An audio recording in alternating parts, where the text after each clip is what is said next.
और इसीलिए दरबार ने जो तमाम शक्तियाँ खोली, इसी तंत्र से तंत्रित होकर के वो सभी शक्तियाँ विद्यमान हैं जो नियम के अनुसार चलती हैं। आप जानते हैं, आप दरबार से जुड़े हैं, कि नियम से चलते हैं तो आप हमेशा अच्छे रहते हैं। जैसे ही कोई नियम तोड़ते हैं, आपको समझ में आ जाता है कुछ गड़बड़ जरूर हुआ है। वो डायलॉग याद आता, दया कुछ तो गड़बड़ है।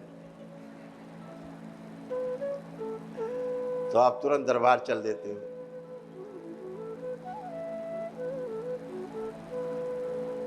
आप स्वयं जान जाते हैं कुछ तो गड़बड़ हो गया है। ये भी एक व्यवस्था है कि आप जान जाते हो कि कुछ गड़बड़ हुआ है। ये भी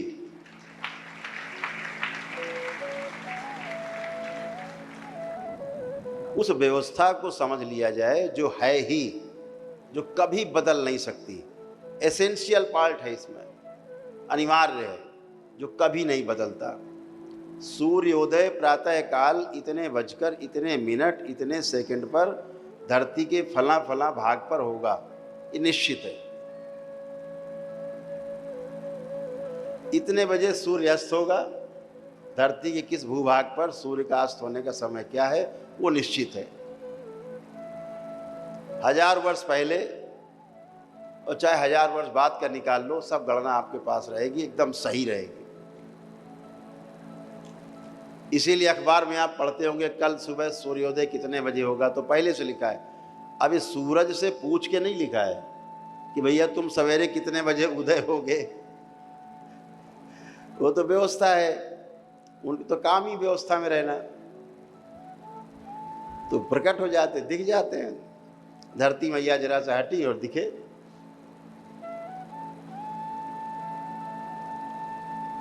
तो ये सब व्यवस्था को जब समझ लिया जाता है, जैसे हम लोग जानते हैं कि भाई अभी बरसात आने वाली है, तो आप लोगों ने बरसात के हिसाब से जुगाड़ अपने कर लिए। अभी आपको पता है अब आगे सर्दी आएगी, तो सर्दी वाले फिर आप जुगाड़ करके रखोगे पहले से, गर्म कपड़े बनवाना, रजाई गद्दे करना, पहनने के लिए कोट वोट, जर्सी, स्वेटर। तो व्यवस्था को आपने समझा हुआ है, इसलिए आपको कष्ट नहीं होता, आप पहले से व्यवस्था करके रखते हैं।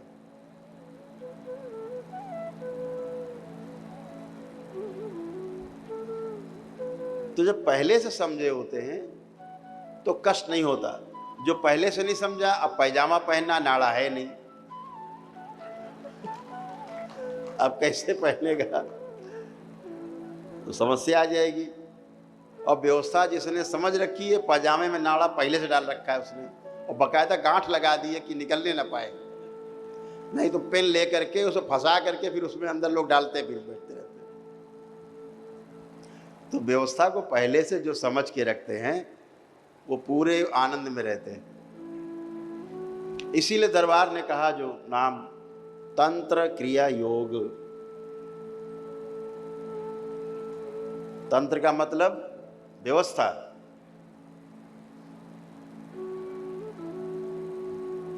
क्रिया का मतलब जो जैसा है उसके साथ तालमेल मिला के वैसा करना। तो ये तंत्र और क्रिया हो गए।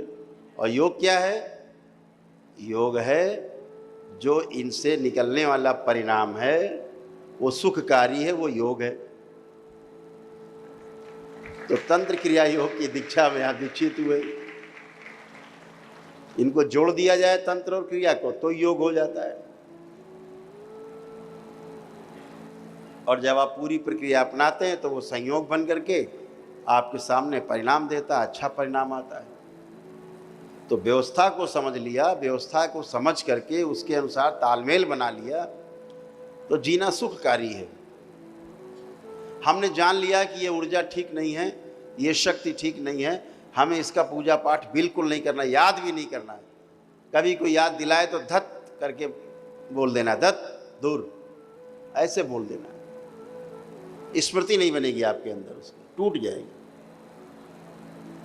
और जिसको आप छोड़ चुके, जान चुके गंदगी है, कोई उसकी बैठ के सामने आपकी तारीफ कर रहा है और आपने जरा सी उसमें तारीफ में हाँ में हाँ मिलाई, हाँ में हाँ मिलाई और आप गए, आप व्यवस्था से बाहर हुए। इसीलिए दरबार कहता है अपने डीएनए के ऊर्जा पथ के अंदर के लोगों के लिए प्रार्थना संकल्प करना है। जो नहीं कर पा रहे हैं उनके लिए भी करना है, वो भी स्वस्थ रहे। लेकिन डीएनए के बाहर के लोग, दूसरे कुल के लोग, उनके लिए प्रार्थना संकल्प करने के लिए अभी आप अधिकारी नहीं हैं, क्योंकि उधर से आने वाली गंदगी आप झेल नहीं पाएंगे, वो आप में समाहित होगी, आपको कष्ट बढ़ेंगे, रोग बन जाएंगे, हॉस्पिटलाइज हो जाएंगे, मृत्यु हो सकती है। कुछ लोग तो बाकायदा झाड़ फूक करने पड़ जाते हैं, दरबार में जुड़ते हैं, तंत्र क्रिया योग में दीक्षा ली, 2-4 लेवल पहुंचे, पता लगे झाड़ फूक चालू कर देते हैं। बोले लाओ अभी करते हैं, कर तो दोगे तुम, परिणाम घातक है। तुमको हिट करेगी या तुम्हारे परिवार के किसी सदस्य को जिसके साथ उस स्मृति का तालमेल होगा, हिट कर देगी। हम अक्सर देखते हैं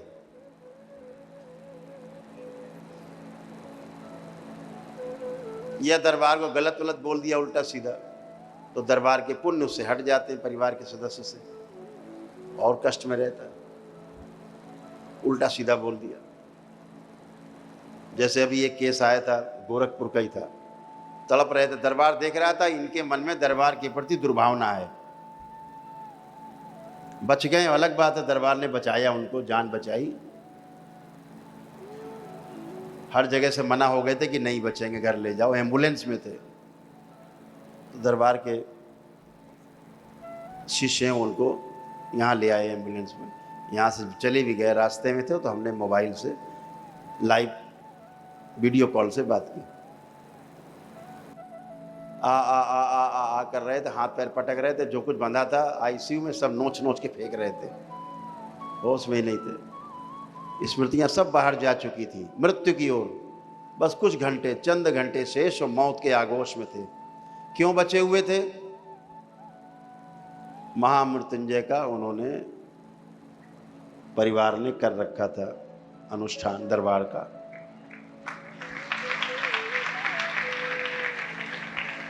केवल वही नहीं हटता है, बाकी सब पुण्य हट जाते हैं। तो जीवन बाहर था, वो जो उनके प्राण थे वो अंदर थे कवच के। दरबार की प्रक्रिया है, 5-7 मिनट लगे, उठा पटक उनकी कम हुई, संभाल लिए गए, जिंदा हैं।